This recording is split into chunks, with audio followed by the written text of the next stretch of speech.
Good evening, everyone. Please silence all phones and a reminder of no photography during the lecture.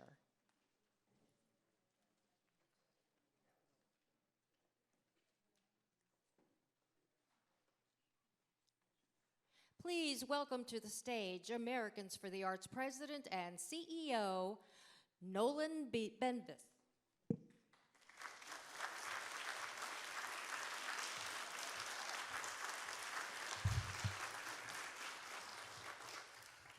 Good evening, everyone. Welcome to the 34th Annual Hanks Lecture on Arts and Public Policy. I'm Nolan Bivens, President and CEO of Americans for the Arts. I'm a black man with a little bit of graying hair and wearing a light blue suit, and I'm standing on a beautiful stage at the Kennedy Center. Thank you so very much for being here tonight. We are excited to share tonight's program with you and ultimately thousands of attendees from throughout the country, both in person and in virtual. Before going further, I want to acknowledge that we are standing on traditional land of the Nacotchtank and Piscataway peoples and recognize their past, present, and future here, as well as our shared responsibility to support tribal nations across the country.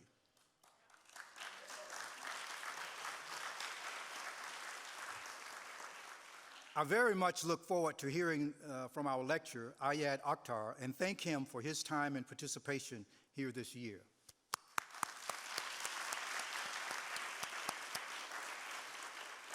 And thank you, the Kennedy Center, for its hospitality. I also want to thank our longtime sponsors of the Nancy Hanks Lecture, the Rosenthal Family Foundation, members Jamie Rosenthal Wolf, David Wolf, Rick Rosenthal, and Nancy Stevens and her son, Mick.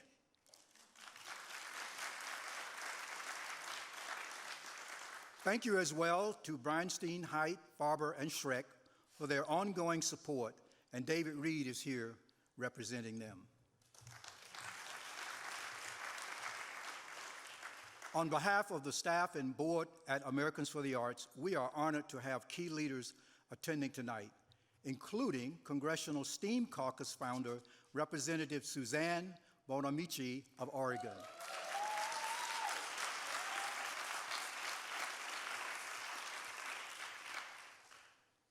Also, from the National Endowment for the Arts, we're also excited to have Arts Chair Dr. Maria Rosario Jackson and representatives with the National Endowment for the Humanities. And also thank you to the Americans for the Arts and Arts Action Fund board members who are also present with us either here or in virtual.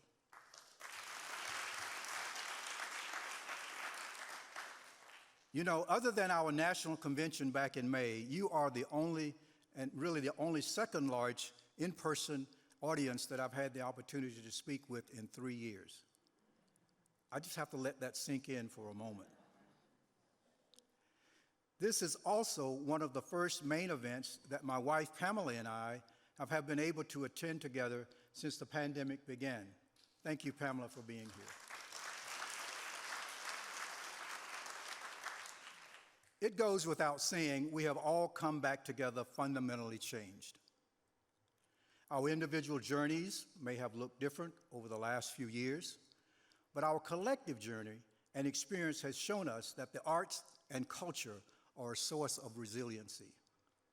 Leveraging creativity and self-expression brought us together where connections had been lost, gave us hope where hopelessness overwhelmed, and demonstrated a peace and beauty in the world when none seemed to exist. The arts allowed us the expression of our humanity during a uniquely challenging time. Simply put, the arts are powerful. If you're here today, you may already know that, but I also would like to share with you that our country is as a whole starting to notice that too. This lecture is named for Nancy Hanks, who was one of the first presidents at the organization that we now call Americans for the Arts. She was an early champion for the arts at the local level, promoting the movement to expand local state arts agencies across the country. Nancy was a beacon for the sector at a very transformative time in the arts and culture history. We're in another transformative moment. Over the last couple of years, groups like the National Independent Venue Association have emerged as powerful partners for key COVID relief funding, including the $16.5 billion towards Save Our Stage legislation. Along with community foundations and corporations, state and local governments, and art lovers like you, we all came together to ensure that the artists and creative workers would thrive to support our communities during the pandemic. Thank you. The National Endowment for the Arts has an exceptional leader in Cher Jackson, and whose agency is currently funded at $180 million per year, but also received 2 additional federal allocations totaling $135 million, which they quickly and equitably distributed out as COVID relief funds to nonprofit and government art agencies, including subgrants directly to individual artists through local arts agencies. The National Endowment for the Humanities also received $180 million in 2022 with additional COVID relief funds. They too have done tremendous work in the same period of time. It doesn't stop there. Along our national, state, and local partners, we'll be fighting for $1 per person to ensure that federal support for the arts and humanities doubles. But even more importantly, Chair Jackson and I share a vision for a sustainable, intersectional, and equitable arts ecosystem.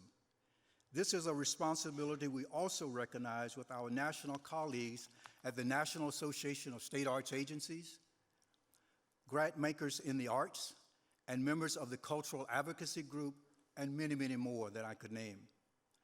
These national collaborations are critically important, but the real magic happens at the grassroots level in our communities every day. They include local arts agencies, artists, art funders, service organizations, state arts agencies, and so many others. In his book, Homeland Elegies, IAD describes an organization that was created to provide, and I quote from the book here, a safety net for those in need, which included a food pantry, a walk-in clinic, a community arts center and cafe, and a career counseling service for former felons at risk youth as well. As you'd imagine, this caught my attention because, if for no more reason, an arts center was included. But what really intrigued me was the fact that IAD referred to this organization as a community network. And this is in direct alignment with our vision for the future of the arts and culture sector. There are parallels of this story in art throughout the world, so much that we can learn from communities about equitable collaboration. Americans for the Arts has been a long and successful focus on local arts agencies. These are your local councils, your government cultural departments. But what if we took a cue from AYAD and envisioned local arts agencies not as individual organizations, but as a part of a network of networks developing solutions with and for their communities? The world runs on networks, after all. If we were to work together, artists and organizations, funders and policymakers, educators, nonprofits and for-profits, can create a more vibrant, resilient, and equitable arts and culture sector. There are solutions like this going and growing organically right now at the local level. And it is particularly important that equity is embedded into this process. This is how IAD has seen it, and this is how I was inspired by his book. I will give you a couple of examples of how equitable art solutions are happening in some communities. Along with one of our board members, Christina Newman-Scott, I recently visited a Brooklyn-based local arts agency called the Laundromat Project. Kimi Ile-Sami and Aisha Williams are the leaders of that organization, whose mission is to empower artists and neighbors as catalysts for change in their communities. Their work includes collaboration around everything from community gardens to public places to local cultural organizations. It's simple, it's elegant, and transformative, which is very, very important, I think, at this point in time.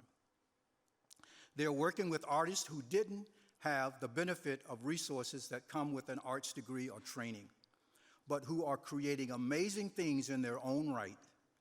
The Laundromat Project is community sourcing these talented people and giving them the resources to create, grow professionally, and make their neighborhoods a better place. I love this example of the power of the arts to connect people, improve lives, foster equitable and meaningful, and most important, sustainable partnerships. At Americans for the Arts, thank you.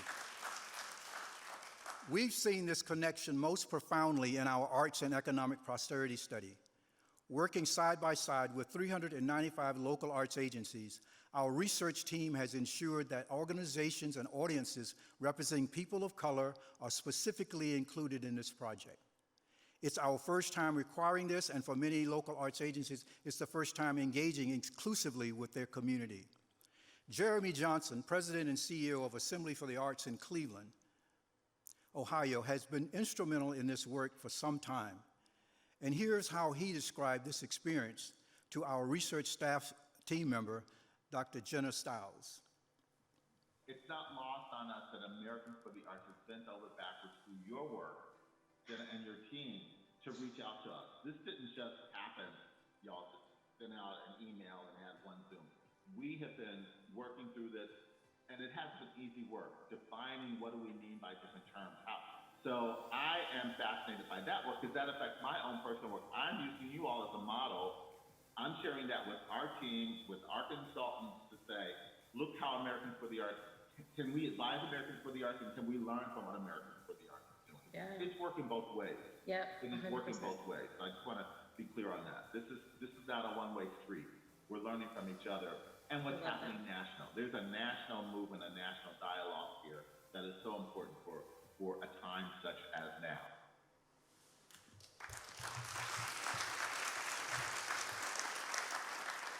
I want to champion and be a part of these transformative programs and collaborations with you. Please reach out to me anytime. I'd love to hear from you and learn of the solutions in your neighborhoods and communities and share them across our networks. I'll close with a message of hope, but also of caution. Art is a part of the human experience. It makes the world a better place, but we must remain relevant, prepared, and vigilant, as there will be new and different challenges that highlight the strengths as well as the vulnerabilities of the arts and culture in our communities. I'm confident that we can continue to work together to ensure arts and culture remain a viable and vital component of solutions to whatever future problems we may face. I often pull from this quote from Maya Angelou, our Nancy Hanks lecturer in 1990, to remind me of the power of the arts to sustain us. You can't use up creativity. The more you use, the more you have. Thank you again for being here tonight, both in person and virtually. I'm now very pleased to introduce to you our performers for this evening, Rez Abbasi and Kiran Aluwalia, to the stage. Rez Abbasi is a world-renowned guitarist and composer whose life and music has been shaped by his journeys from Pakistan as a child to Southern California in New York. His many influences and genres have earned him recognition as one of the greatest modern jazz guitar players in the world. A 2021 Guggenheim Fellow for Composition, Rez has released 14 albums to date and continues to explore new and provocative ways to blend culture and music. The music you heard tonight before the program began is from the soundtrack album that Rez wrote and performed entitled A Throw of the Dice. Kiran Aluwalia's singing and composition is a dynamic and complex blend of her Indian, Pakistani, and Canadian roots, also pulling from Western blues, rock, R&B, and jazz. After graduating from the University of Toronto, she returned to India to immerse herself in the study of music there, eventually coming back to Canada, where she has since produced 7 albums, performed worldwide, and collaborated with Rez, now her husband, and on her band and compositions. Thank you, Rez and Kieran, for being here with us tonight, and please join me in welcoming them to the stage.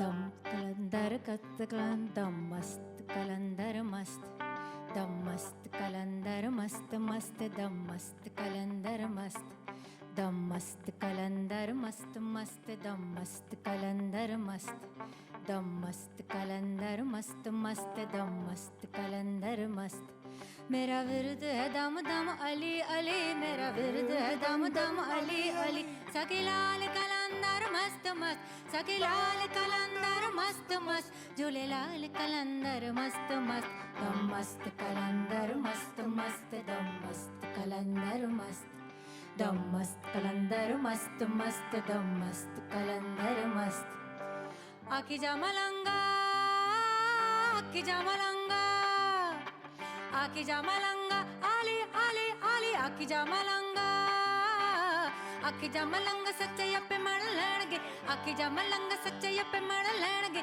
अज नीत कल सारे अली अली कहणगे मस्त मस्त मस्त मस्त दम मस्त कलंदर मस्त मस्त दम मस्त कलंदर मस्त दम मस्त कलंदर मस्त मस्त दम मस्त कलंदर मस्त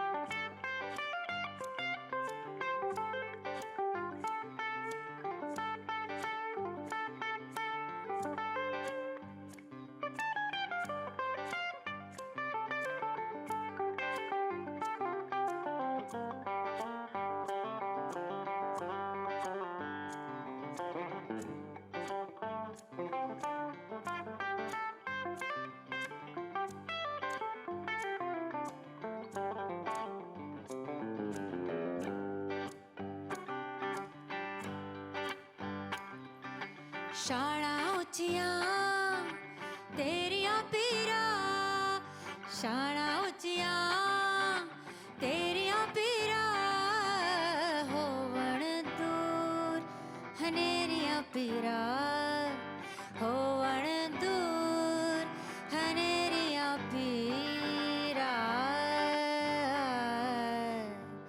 पीरा पीरा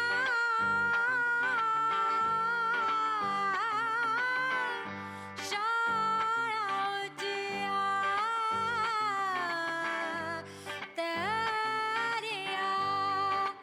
आ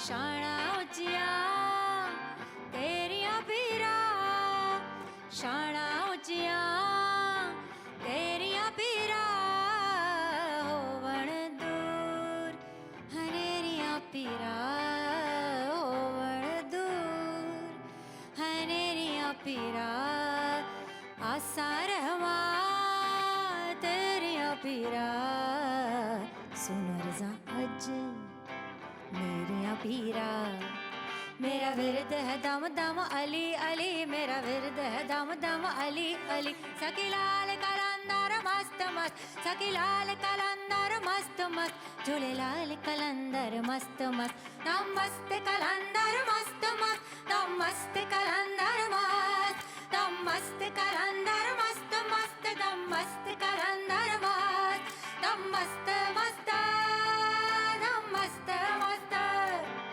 दम मस्त मस्त दम मस्त मस्त दम मस्त मस्त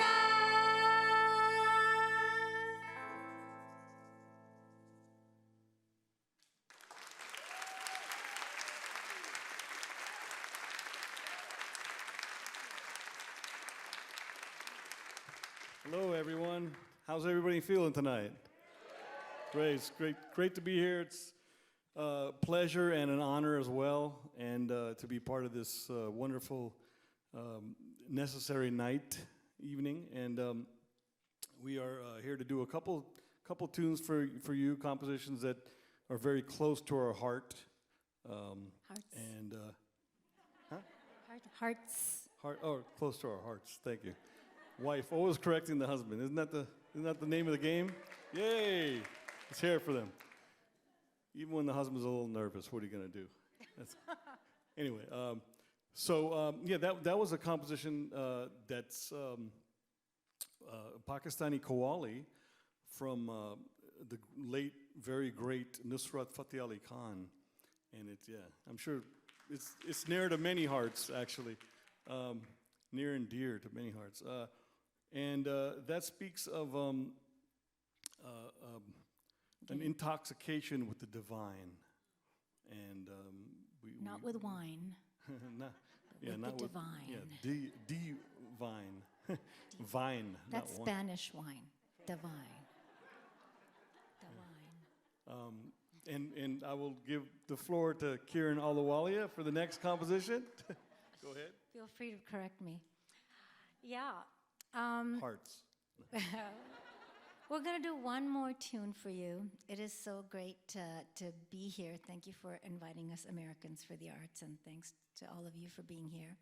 We're going to do one more tune for you, and this is a brand new tune. We just recorded it. It's called Dil, and Dil means heart. Actually, it does mean singular heart. Sorry. And I wrote the song about throwing away all my shame. Yes, it's all the women just nod. The men are like, what? So the song is about throwing away all my shame and letting my desire run free, and taking the hand of my beloved and parading my love out in public. This is Dil.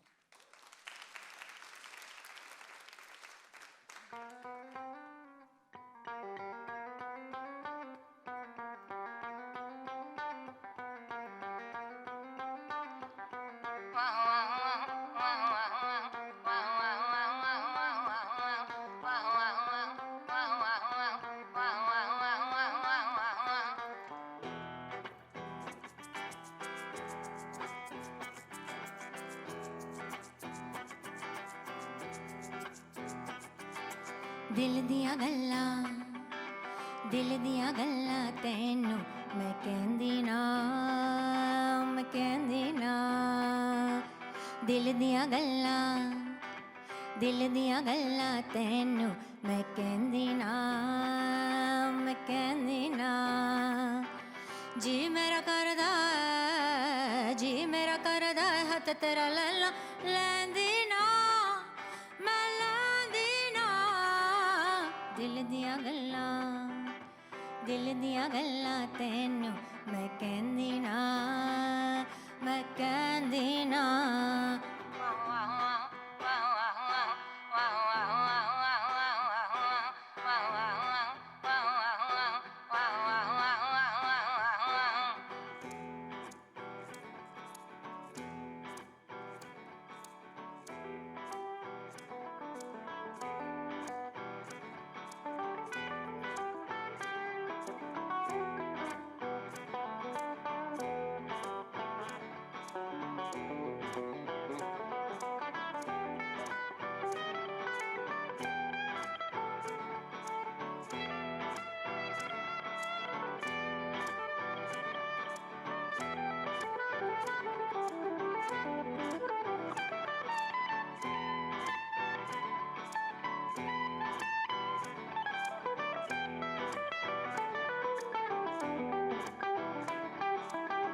मिट गल्ला कर सारा मुहल्ला रोकन रिश्तेदार मर जाने आ छड़ना मैं दुनिया दा जंजाल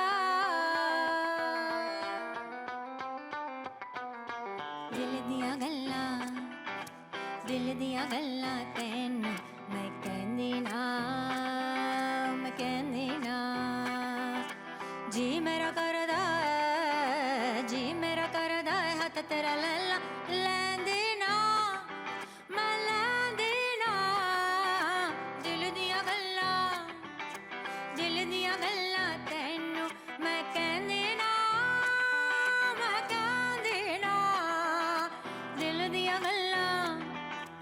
दिल दिया गल्ला तैनू मैं कहंदी ना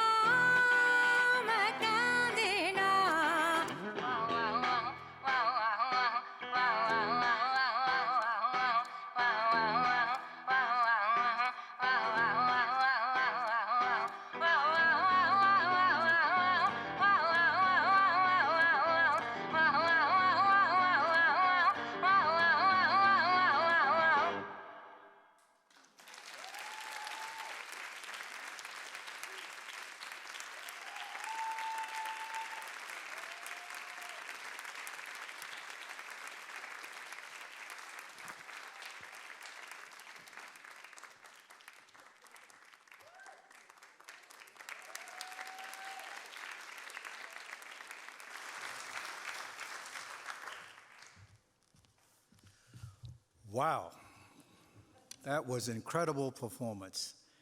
It's so wonderful to be back in person again to enjoy the full and dynamic presence of a live performance. Thank you so much, Rez and Korean. Please join me in another round of applause.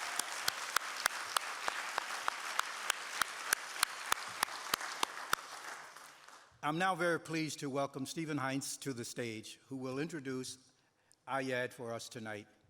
Stephen is president and CEO of the Rockefeller Brothers Fund, a family foundation that advances social change through investments that spur large-scale systemic change on critical issues, leading the way in a diverse investment movement. Stephen's notable career spans both the public and private sector, as well as globally, as has been dedicated to the strengthening and democratic culture and institutions around the world to better serve citizens. In 2000, he co-founded Demos, a public policy organization that works to reduce political and economic inequality. In 2018, he was named the Academy of the Arts and Sciences as one of the 3 co-chairs of a national commission on the practice of democratic citizenship and co-authored the commission's report, Our Common Purpose, Reinventing American Democracy for the 21st Century. Stephen is a fellow of the American Academy of the Arts and Sciences and serves on several boards, including the Quincy Institute and Rockefeller Archive Center. I thank Stephen for taking the time to be here tonight, and please join me in welcoming him to the stage as he welcomes his friend, Ayad Akhtar. Thank you.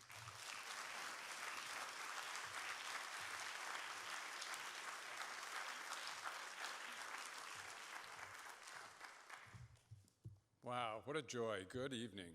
Good evening, everybody. It's really so marvelous to be back with people in all kinds of settings, enjoying each other's company and being inspired by music and art and good thought. So thank you. I want to thank Nolan Bivens and Americans for the Arts for the extraordinary work they do all across this country to support and advance the arts and arts education. It's a noble cause, and they do it with grace and with impact. Thank you very much, Nolan. So I have to say that when Ayad called me and asked if I would introduce him at this wonderful event, I was actually quite surprised and also obviously deeply honored. And one of the reasons I'm so pleased to do so is an important connection to Nancy Hanks, the extraordinary second chairperson of the National Endowment for the Arts and a former president of Americans for the Arts, and the person after whom this annual lecture is named. This connection was unknown to Ayad until I told him about it in a phone call over this past weekend. Nancy Hanks was a close associate of 3 Rockefeller brothers, Nelson, Lawrence, and John III.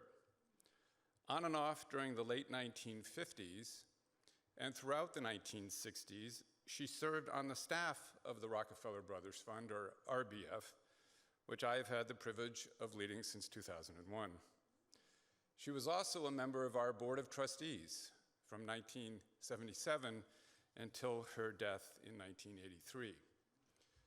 Nancy joined Nelson Rockefeller's staff in Albany when he was elected governor of New York, and she played a crucial role in winning passage of legislation creating a state council for the arts, the first in the nation. In 1963, she served as executive director of a national commission on the arts, organized by the RBF with John III as its chair.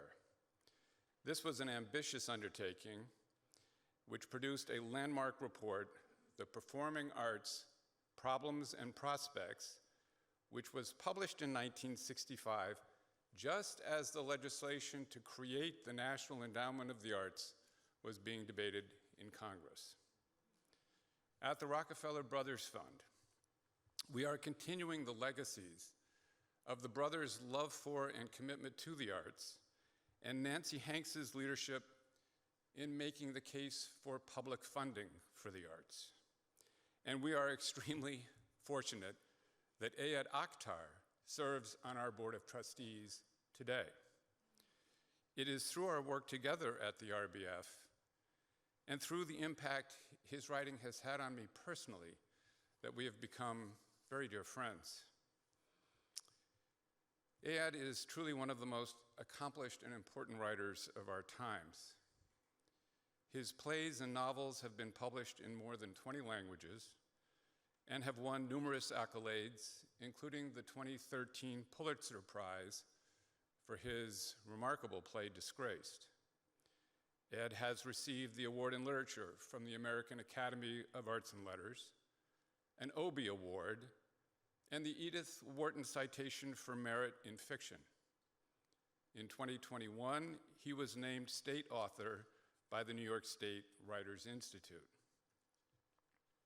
Ayad's works are intimate explorations of identity, social convention, and the challenges inherent in the aspiration, the challenges, and I would say the contradictions inherent in the aspirations of cosmopolitan democracy and unbounded capitalism. He is intent on searching for the truth in an era when truth is an endangered species. Ayad is unafraid to stand accused of the things he says and writes. As he has said, quote, "Without the freedom to offend, there is no freedom of expression."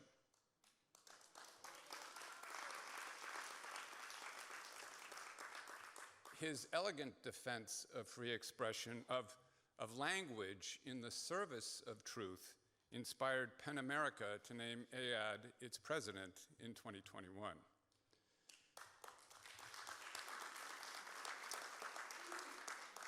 Ayad works with unflinching intellectual rigor, and he forces us, his audiences and his readers, to look deep into a mirror while simultaneously holding the mirror before himself. He knows, as he has said, that, quote, "What art does best is to nurture and develop the most invisible, interior, intangible parts of us, to offer us a path toward a clearer and more vivid sense of ourselves and each other," unquote.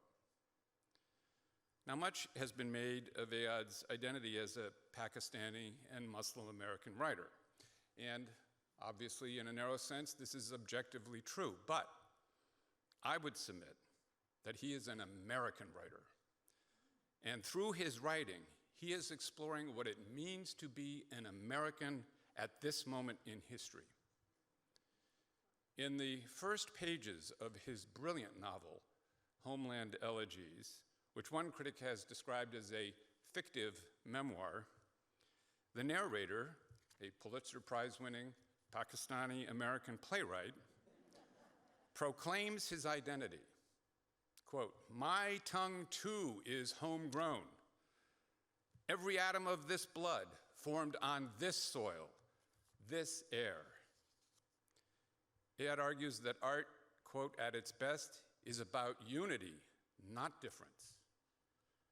As the New York Times critic Jennifer Salai observed, Ayad's writing reveals, and I quote, "that one's identity isn't a matter of argument, but experience.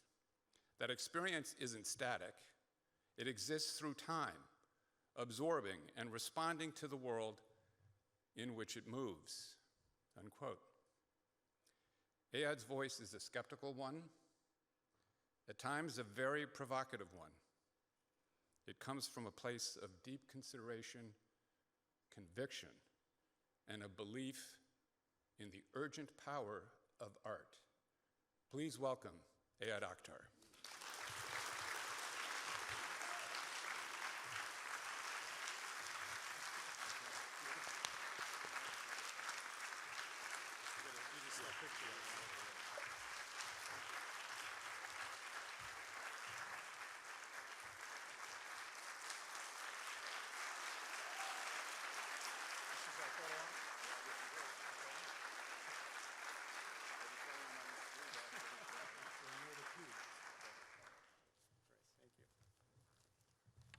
Thank you. Photo op behind us.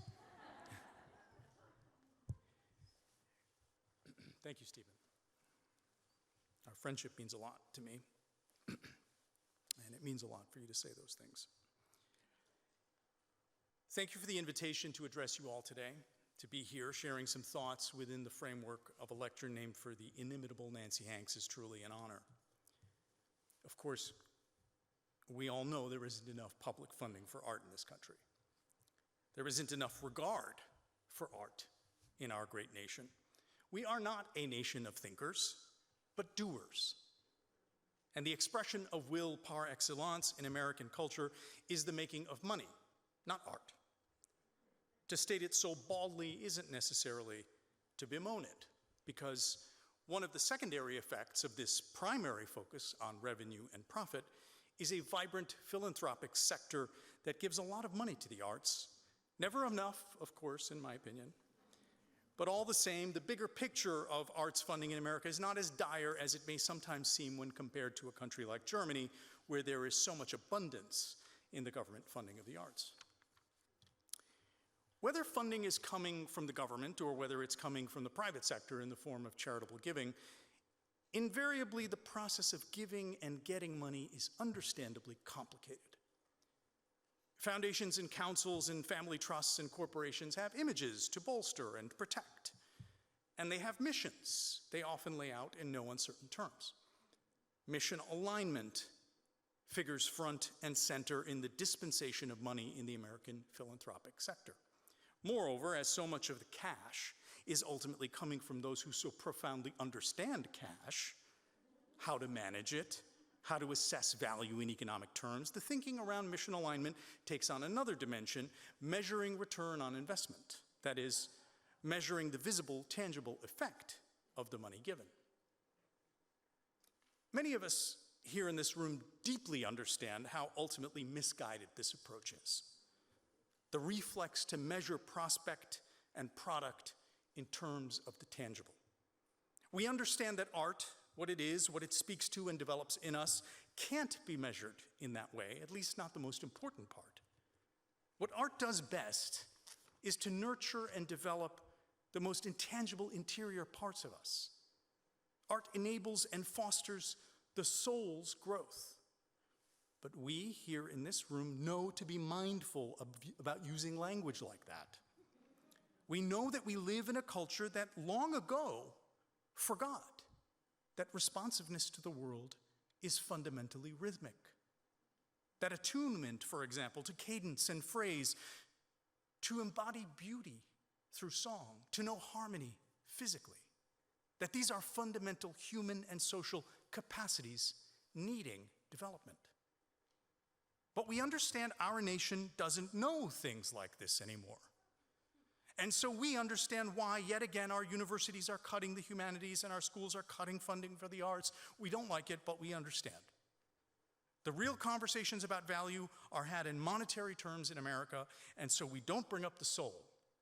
We don't want to be seen as those soft-hearted, weak-willed ones who just don't get it. Many of us in this room have not been particularly gifted at making money.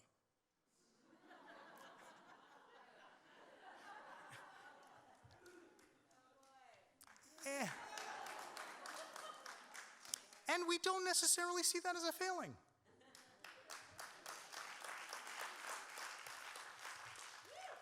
We understand that our culture's values are hostile to what we most cherish, but we're here to do what we can, toe a different line, even though we're not entirely able to resist the corrosive impact of the prevailing materialist metrics that dominate our society. Because, see, we have not stopped hearing the whisper of the still, quiet voice within, or living by the bright blaze of human imagination, these twin foundations of our humanity, these sources of our species' miraculous creative capacity. We know the world, in fact, is made of these far more than it is made of cash. We know. But needing to bridge the divide with those who don't, with a culture that refuses to understand, we make half steps. We change the way we talk. We embrace the terms of tangible good, advocacy, changing minds, opening perspectives, dismantling barriers and fostering understanding, diversity, opportunity, social justice. We learn to think in terms of causes that can help quantify art's good. We find our fight, make our case, articulate the narrative, and transform ourselves into sales staff for our causes. With time, we grow hidebound, understandably. Hidebound by our battles, beholden to our identities, committed to promoting and celebrating our differences. Let me submit that art at its best, the art that has us dedicating our lives to it, has always been about unity, not difference. I want to tell you two stories today about two pivotal experiences of art in my life and how they shaped me. These two stories will, I hope, illuminate a distinction that may come across as somewhat starker than I actually believe it to be. Pointing out the contrast is important to what I want to say today, but it's worth emphasizing in advance that anything worth knowing is always tethered to reality through nuance. Just to rewind a bit and offer some context for both of the stories I'm going to tell. My parents immigrated from Pakistan in the late 1960s, a few years after the quota for immigration from the Indian subcontinent was lifted. Before 1965, only 400 immigrants from Pakistan and India were permitted to enter the country. But that changed, in large part because of the Kennedy-backed initiative to put a man on the moon and all that that implied, the push for scientific and technological advance in the era of the Cold War, and the need to expand the population of scientists and engineers in this country. My parents, both medical doctors, came over on a State Department program that was scouring the third world for this kind of intellectual talent. Both of them were at the top of their classes at what was then the Pakistani equivalent of Harvard Medical School. They were given visas, plane tickets, jobs, and an apartment. I would become their firstborn here, and the firstborn child on either side of very extended, large extended families to be born outside of Pakistan, let alone in America. Suffice it to say, there was a lot of pressure to make sure I did something respectable with myself. Pressure on me, but pressure also on my parents. Case in point, when I was 4 years old and starting preschool, my mother coached me to respond to the question of what I wanted to be when I grew up by saying, "I want to be a neurologist."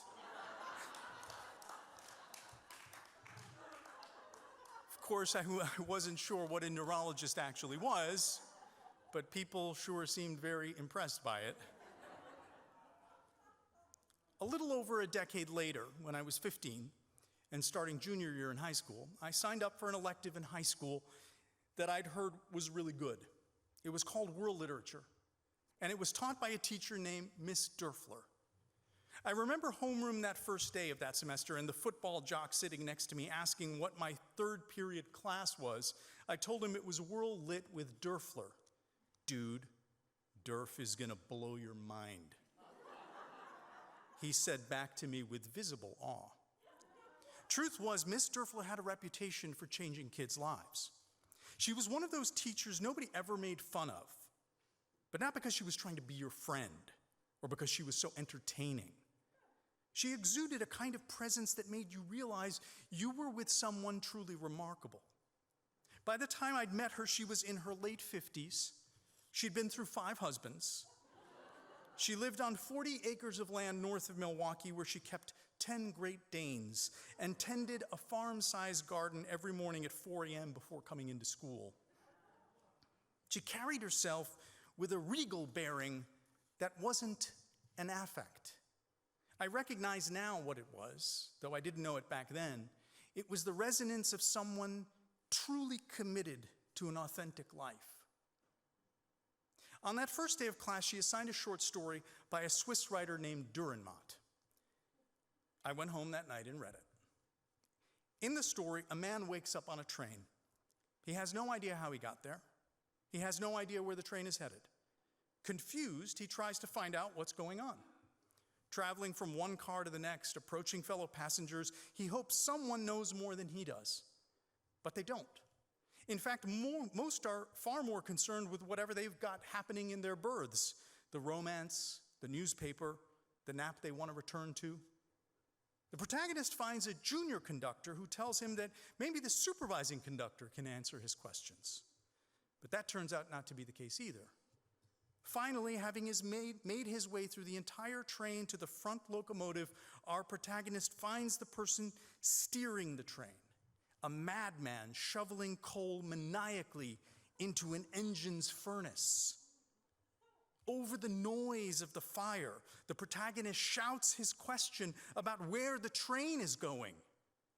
But the driver just points at the ladder leading to the roof. Our hero climbs the ladder and peers out over the front, where he beholds an endless pitch-black tunnel into which the train is falling with unstoppable fury. The story comes to a close as he stares into the tunnel's abyss, overcome with terror.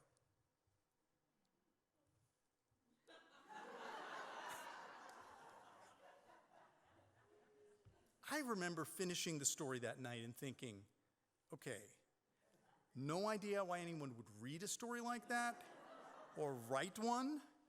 Bazaar doesn't even cover it, and I didn't give it another thought. The next day, Miss Dörfler comes striding into class, her right hand buried, as it often was, in her sport coat pocket as she played with the set of keys she kept there. She walked up to the front of the class and wrote the name of the story out on the chalkboard, The Tunnel. And she turned to us and asked, "What's the meaning of the story you read last night?" Everyone looks around at everyone else. Meaning of a story? What is she even talking about? No one had an answer. She waited. Still no answer. And finally, she started to speak. The train is life. Sometimes one of us awakens to the question of what it is, where it might be headed. We look for the answer around us only to find that most are not interested in an answer. Many don't even know there's a question. The one who seeks to know will keep searching until confronted with a perplexing truth, that life is hurtling us into a great unknown, like the train tumbling into the abyss, and that the soul's innate reaction to confronting this truth directly is profound and primal terror. What happened to me in that moment was unlike anything I'd ever experienced. Something cleared inside me. There was a bright silence and spaciousness, and a vast perspective opened up. All the murkiness of life, of adolescence, vanished in a sudden moment of inspiring, crystalline purity. It was 15 seconds, give or take, but it was already clear to me that literature was going to be my life. A few years later, I was fully invested in the idea that a life devoted to literature meant becoming a writer. It was 1989, I was now 18, and the controversy over Rushdie's Satanic Verses was engulfing the world. But it wasn't just something happening elsewhere, because the Rushdie affair had exploded like a mortar shell in my own community. I'd grown up in a tight-knit Muslim community in Milwaukee, and the people I loved most had very complicated things about what Rushdie had done. No one I knew in my community or my family had actually read the book. That summer, I would. And what happened to me when I did was profound. I'd never encountered so much of the culture I'd grown up with at home in the pages of a book. My questions, my preoccupations, the smells and sounds and tastes of my community and family, the mythos of our religious beliefs. I was shocked by Rushdie's book, but not as an instance of blasphemy, but rather by the sheer power it had on me. I was experiencing a potent form of self-recognition I'd never experienced before, and it bred a new certainty. My writing didn't have to be like the Central European parables and stories Miss Dörfler loved, and which had so inspired me. Writing could also come from what I knew. After reading Rushdie's Satanic Verses, I saw the path I could take forward as a writer, writing in the world as a person who came from where I came from with the particular history that I had. The story of Dörfler in the tunnel on the one hand, the story of reading Rushdie's Satanic Verses on the other. These are the alpha and omega of my personal origins as a writer in the world. The first is about encountering the universal with a capital U, a direct hit of the human condition mainlined into my very arteries. The second story is less about the universal than it is about the particular, how I found a book that spoke to me as a Muslim, as a child of immigrants of the subcontinent living in the West, and made me see how writing about things I knew could set me on a path to finding my voice as a writer. Both stories embody something essential. On the one hand, an encounter with literature as an expression of our unity, our sameness, our collective membership in the human condition, and on the other hand, literature as witness to the power of difference, and how access to what was different than I had read before opened up an opportunity for me. Opened up opportunity for me in the deepest sense. I'm loath to compare these two experiences, but if I'm honest, they do hold vastly different orders of magnitude in my life as a person and as a writer, which is to say the first is far more central to my life than the second, far more consequential to the development of the soul I was talking about earlier. My experience with Dörfler and The Tunnel was an example of what I believe to be art's profoundest transformative capacity to introduce us to and absorb us in a higher order of being, to transcend the confines and limits of the self and connect us to something like Source. The result for me of that encounter with Source was to fall in love deeply and endlessly with what had opened up this source for me, literature. In fact, I fell in love so deeply that love has endured to this day, unblemished, undiminished, decades later. In contrast, my reading of Rushdie, while no less essential for me, was an experience circumscribed and defined by the particulars of my life, particular to the situation I found myself in, wanting to understand how I could possibly write. In a sense, what I'm suggesting is that my encounter with Rushdie was a vocational encounter, but what made it possible was the earlier encounter with something that birthed my vocation itself. I don't mean in any way to diminish the importance of my reading of the Satanic Verses by somehow relegating it to a second order of centrality, but it is that, an experience not of unity but difference, and how that difference, which was my difference, could live in the world in which I found myself with the newly discovered love of my life. Particular and universal. A focus on both is necessary, And sometimes I do worry, honestly, that our ever-growing focus on the particulars of identity are not only fostering a civic spirit in which contest and disagreement and grievance is pushing to the fore, but I worry that this focus on the centrality of particularity and identity might be helping us forget that it was likely the transformative power of the universal that landed us together in this room in the first place.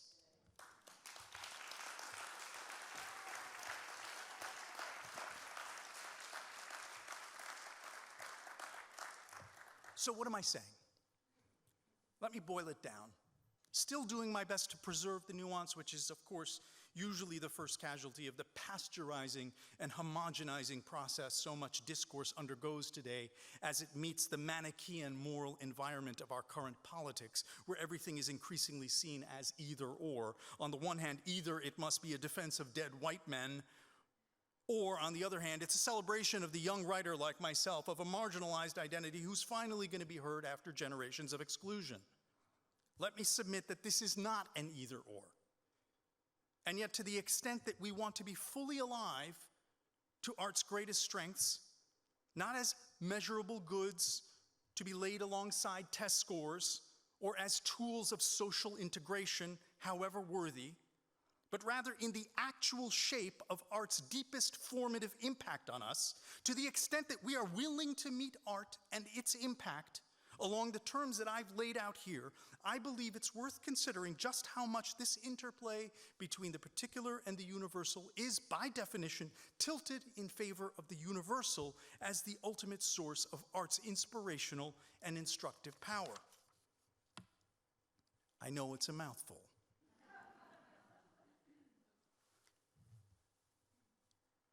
It would be remiss to not say a few words about a particular characteristic of our social environment today. One which failing to comment on would be genuinely irresponsible, given its profound impact on these questions of difference and unity and how we experience them. I'm speaking about the digital technologies changing the way we communicate, what we take for worthy of communicating, and for what we take as true. Unfortunately, it is beyond the purview of this talk to lay out a larger vision of how these seismic changes are reshaping us in fundamental ways that impact so much that I have spoken about today. But I do want to linger on a new social ontology resulting from the endless curation and enslavement of our attention to the digital devices that have increasingly turned us all into addicts.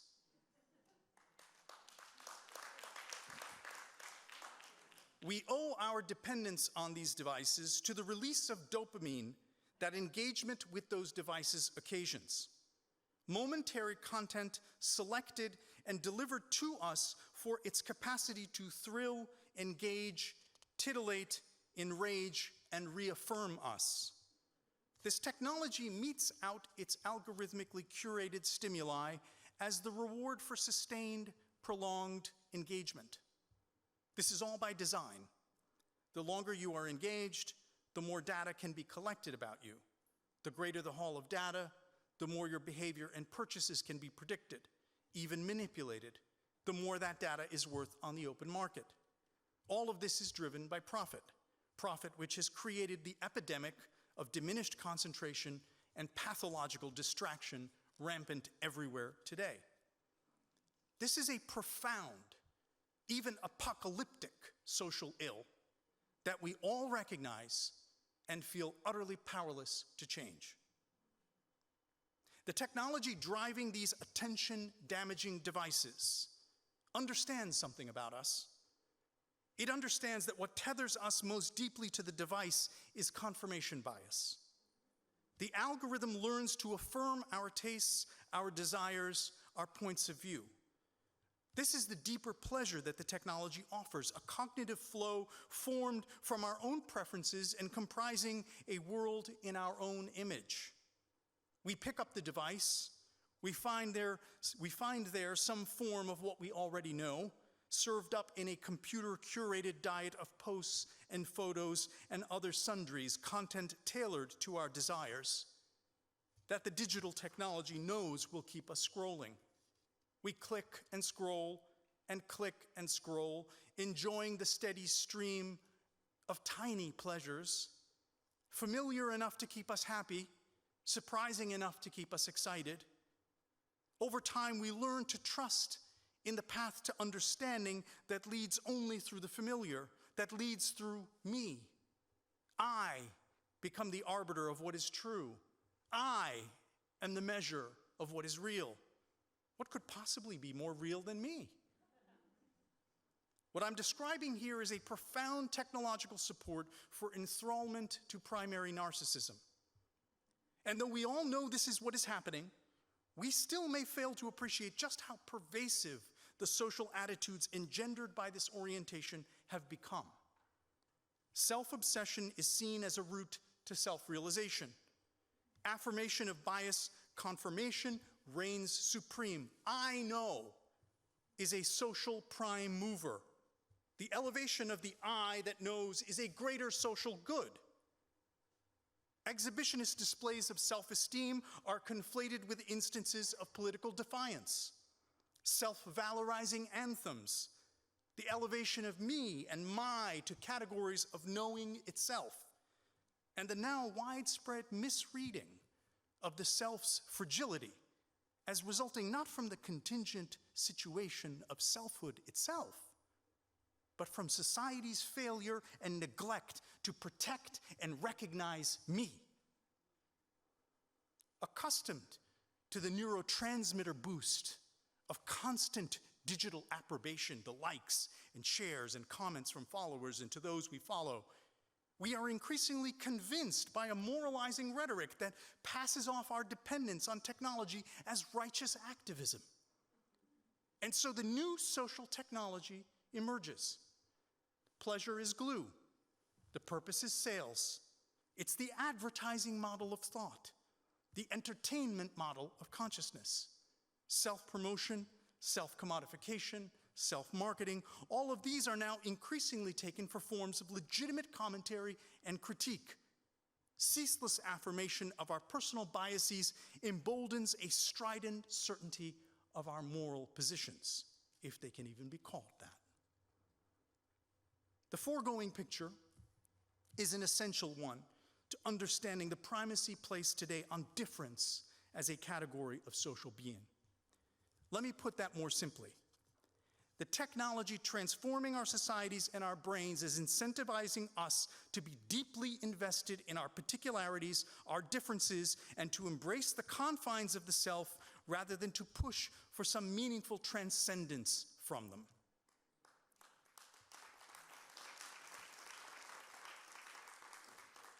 But let me submit to you, friends, that art at its best is an ever-mysterious bridge to transcendence of exactly this sort.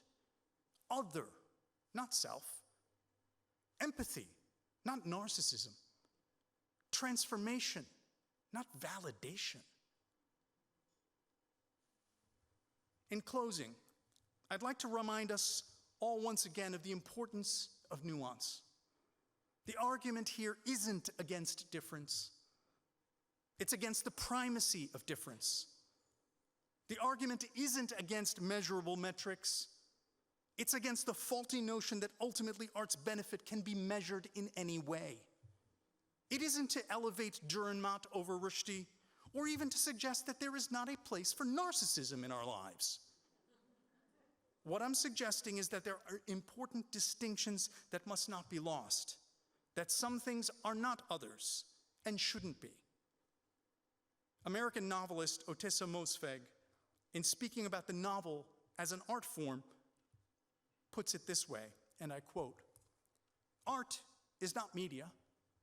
A novel is not an afternoon special, or fodder for the Twitter sphere, or for journalists to make generalizations about culture. A novel is not BuzzFeed, or NPR, or Instagram, or even Hollywood. A novel is meant to expand consciousness. We need novels that live past the political agenda described on social media. We have imaginations for a reason. We need characters in novels to be free. How else will we understand ourselves?" A wonderful question indeed. Thank you.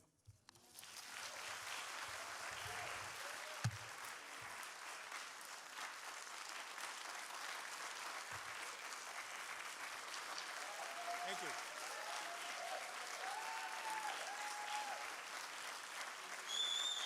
Thank you.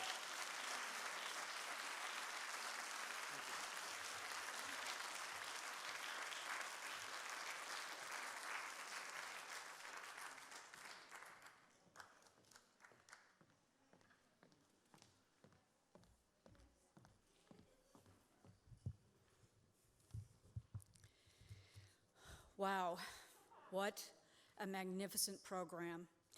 Thank you, Ayed, for a truly inspirational speech and for sharing your personal story with us tonight. You have an important voice, and we are so grateful you shared it with us tonight.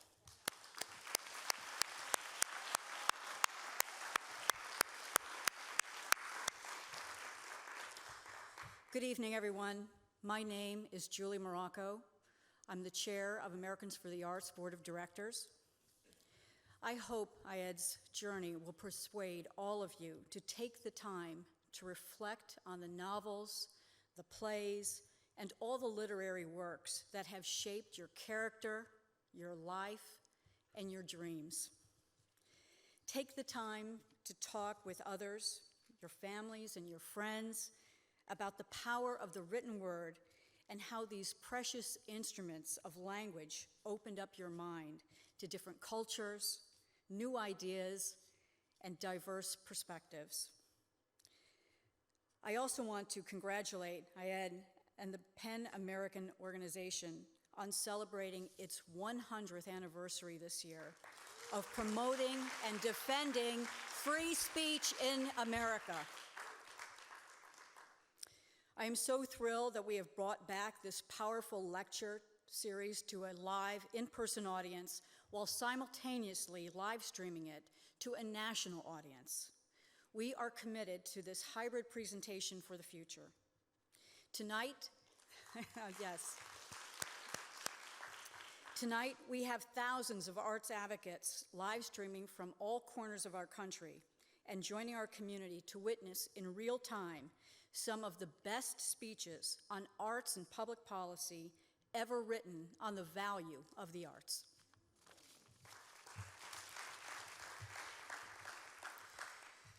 I want to thank our Board of Directors of Americans for the Arts. I also want to thank our President and CEO, Nolan Bivens, for his leadership of Americans for the Arts.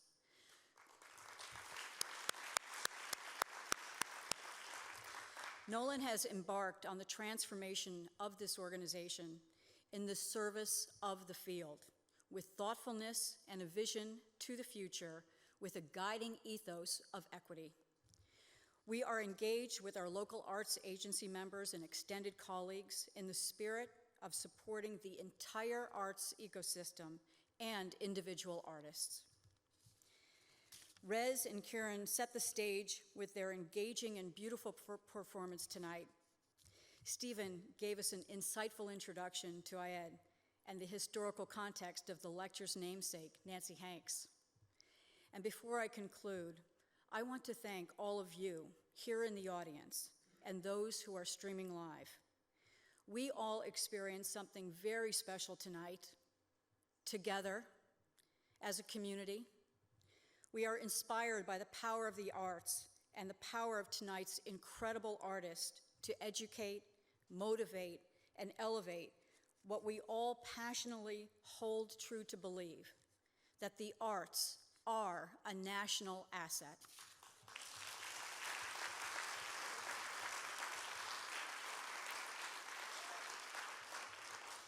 If you want to share tonight's presentation with friends or watch it again, it will be posted on the Americans for the Arts website, and I hope you do share it. This was an important voice tonight. And with that, the presentation and the evening is closed. Thank you so much for coming, and have a good night.